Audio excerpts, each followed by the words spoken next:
Agora eu vou falar do problema de rastreio ou tracking.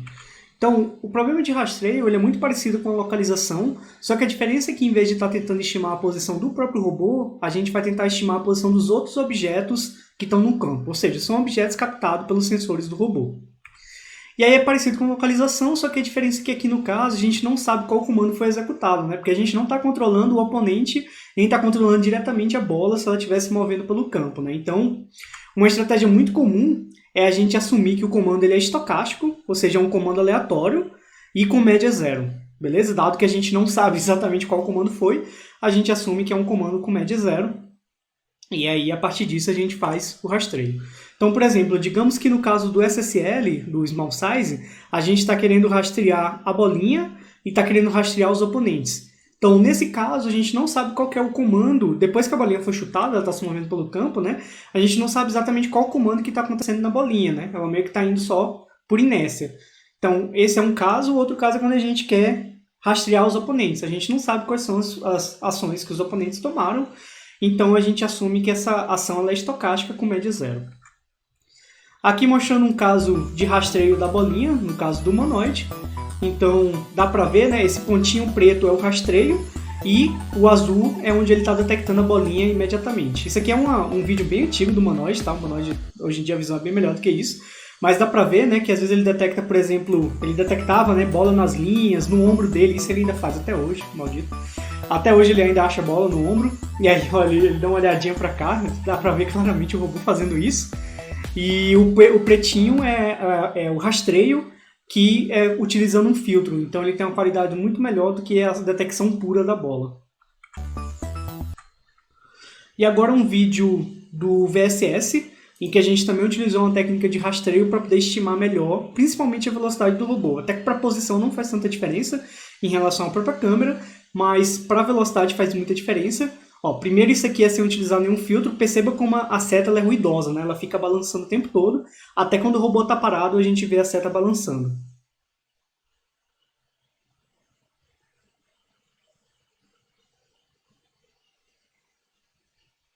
Isso aqui, para poder estimar sem filtro, a gente faz simplesmente uma derivada numérica, né? Então fazendo uma derivada numérica acaba ficando muito ruidoso. E aí se a gente assumir um modelo matemático para o movimento do robô, a gente consegue fazer uma filtragem usando um KF, né? Um Centered Kalman Filter, e perceba como a qualidade da estimativa é muito melhor.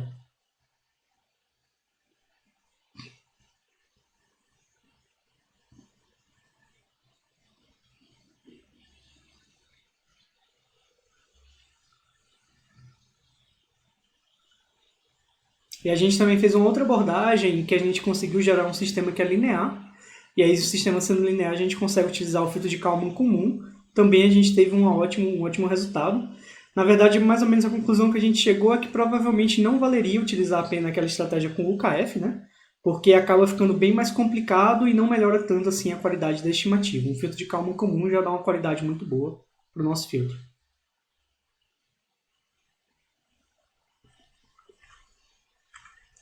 Beleza, agora falando de ligação de processamento de sinais com outras áreas. Então, com a mecânica, é basicamente que a gente utiliza modelos físicos mecânicos para poder tirar os modelos matemáticos de movimento dos nossos robôs. Com a eletrônica, então os modelos matemáticos, sensores e atuadores, geralmente eles são influenciados por fenômenos eletrônicos, tá? Então se você tem um modelo matemático que está associado a um motor elétrico, o motor elétrico é um sistema eletromecânico, né? Então muito provavelmente você vai ter equações elétricas também envolvidas no seu modelo matemático.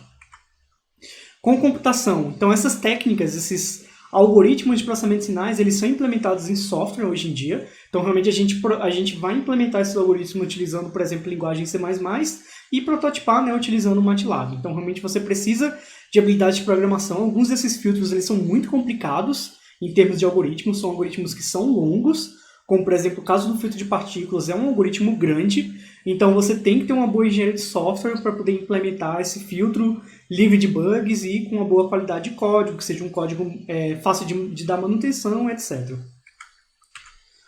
Com controle, aí a gente tem uma ligação enorme, tá? Então, com a área de controle, é meio que o controle e a estimação de estados, eles são duas coisas que andam juntos.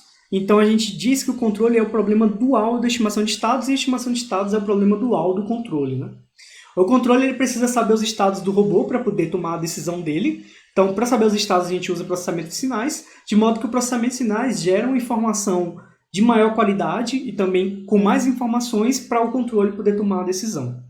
E aí, mesmo se o estado ele for medido diretamente, quando eu digo que o estado é medido diretamente, é que às vezes a gente não consegue medir a posição do robô no campo diretamente. Por exemplo, no caso do humanoide, quando o robô ele detecta certas features do campo para tentar se localizar, com uma detecção única, utilizando a visão, muitas vezes a gente não é possível de realmente determinar exatamente qual é a posição do robô, beleza? Esse é um caso que a gente diz que a gente não mede o estado diretamente.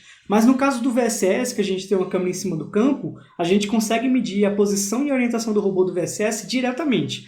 Então, nesse caso, a gente já tem a informação que a gente precisa para poder alimentar a nossa malha de controle. Mas mesmo nesses casos em que a gente já tem a informação que a gente precisa, os filtros eles reduzem muito o ruído. Então, como eu tinha falado, todo sensor tem ruído. O mundo real ele é extremamente lascado, sabe? O mundo real é extremamente problemático, cheio de problema, é duro, assim. O mundo real ele é duro, tá? Ele é difícil.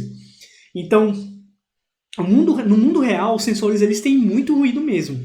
De verdade, tem muito ruído mesmo. Geralmente atrapalha muito o seu algoritmo de decisão, a quantidade de ruído que tem nos sensores. Então, mesmo quando você consegue medir o estado diretamente, ainda é interessante utilizar um filtro para poder reduzir o nível de ruído e dar uma informação de maior qualidade para o seu controlador.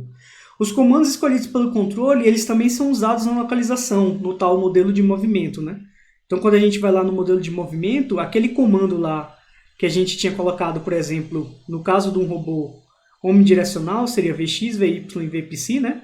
Esses comandos aqui eles foram escolhidos pelo controle, tá? Foi um algoritmo de controle que escolheu quais comandos deveriam ser executados. Então, essas áreas aqui, elas são muito próximas, tá? Controle e processamento de sinais são duas áreas muito próximas entre si. Geralmente, as pessoas que estudam controle, elas sabem um pouquinho de processamento de sinais, e as pessoas que sabem um pouquinho, que estudam processamento de sinais, elas sabem um pouquinho de controle.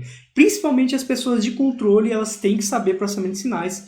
É meio que extremamente necessário. Claro que normalmente as pessoas se especializam em uma das duas áreas, né? Um pesquisador, geralmente, ele se especializa em controle ou se especializa em processamento de sinais. É difícil você ser muito, muito, muito bom nas duas coisas ao mesmo tempo, mas, como eu falei, como a interseção é muito grande, você sempre precisa saber um pouco das duas.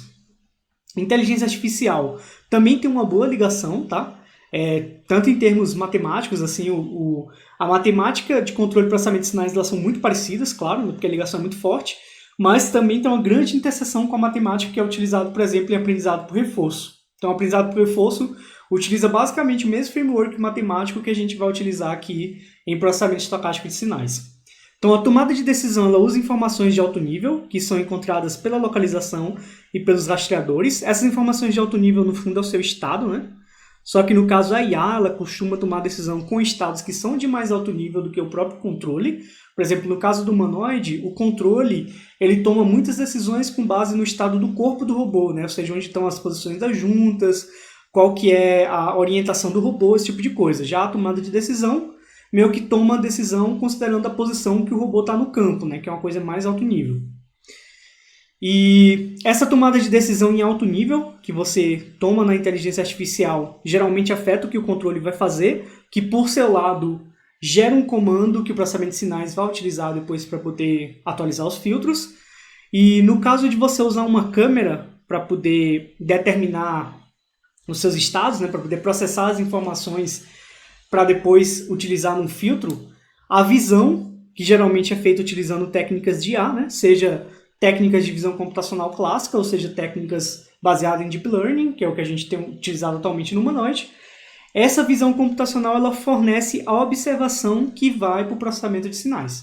Então você vê que essas três áreas, que é controle, processamento de sinais e inteligência artificial, que são três áreas que basicamente lidam com tomada de decisão, elas têm uma grande proximidade entre si, tá? Então elas têm muita relação uma com a outra, porque elas resolvem mais ou menos o mesmo problema, né? De forma complementar, mas resolvem o mesmo problema. E aqui a gente tem um esquema da inteligência do robô, só que agora com uma visão simplificada, né? Porque na Android geralmente a gente tem mais camadas do que as que estão mostradas aqui, mas basicamente a gente tem uma camada de modelagem, a gente tem uma camada de controle e tem uma camada de tomada de decisão. Então, basicamente, assim, quando eu digo basicamente é porque é uma visão bem simplificada, mas em geral a camada de modelagem ela trabalha bastante com algoritmos de processamento de sinais, então com esses tais esses filtros estocásticos. A camada de controle trabalha com a área algoritmos de controle, né, como esperado. E a camada de tomada de decisão trabalha com algoritmos de inteligência artificial, como algoritmos de planejamento, algoritmos de planejamento de trajetórias, de planejamento de ações. Então, até mesmo uma behavior tree, né? Então, são esses algoritmos mais alto nível, um algoritmo para decidir informação, são esses algoritmos de decisão de mais alto nível que a gente tem no nosso código. Beleza, e aí, do jeito que a gente faz, né, a modelagem cria um modelo de mundo, como a gente chama, né, que no nosso código é chamado de World Model, modelo de mundo. Esse modelo de mundo, ele alimenta a tomada de decisão. Isso é feito para que a tomada de decisão tome decisões de alto nível, utilizando informações de mais alto nível, né, que a gente não tem que, por exemplo, olhar lá na matriz de pixels que vem na imagem da câmera para poder decidir para onde o robô vai, se ele vai chutar a bola agora ou não. Então, para a gente não ter que decidir utilizando informações de muito baixo nível, sei lá, o ângulo do braço do robô, a gente faz essa modelagem de mundo para poder entregar para a tomada de decisões informações que são bem alto nível, para a tomada de decisão trabalhar com essas informações mais mastigadas. E aí a tomada de decisão gera uma ação de bem alto nível, né, para o controle. O controle vai rodar controladores para poder gerar comandos que realmente são possíveis de mandar para os atuadores do robô. Então isso é o que eu chamo de atuação, né? Porque é um comando que realmente é realizável pelo robô, tá? A saída do controle é, por exemplo, a velocidade das rodinhas do VLSS, a velocidade das rodinhas lá do SSL, ou então os ângulos das juntas no caso do humanoide, ou as velocidades das juntas no caso do Socker 3D. E no caso do Socker 2D seria o poder de dash lá para o robozinho andar para frente. Então são coisas realmente que eu consigo mandar direto para o robô. E aí o robô ele toma essa ação no mundo. A partir do momento que ele tomou essa ação, vem informações dos sensores brutas, né? Informações brutas dos sensores que são processadas pela camada de modelagem, tá? E perceba que existe uma ligação aqui entre modelagem e controle, porque a modelagem estima os estados, aqui podem incluir estados de baixo nível, para o controle poder tomar uma decisão, e aí o comando que o controle decidiu, além de ser enviado para o robô, ele também vem para a modelagem conseguir atualizar os filtros.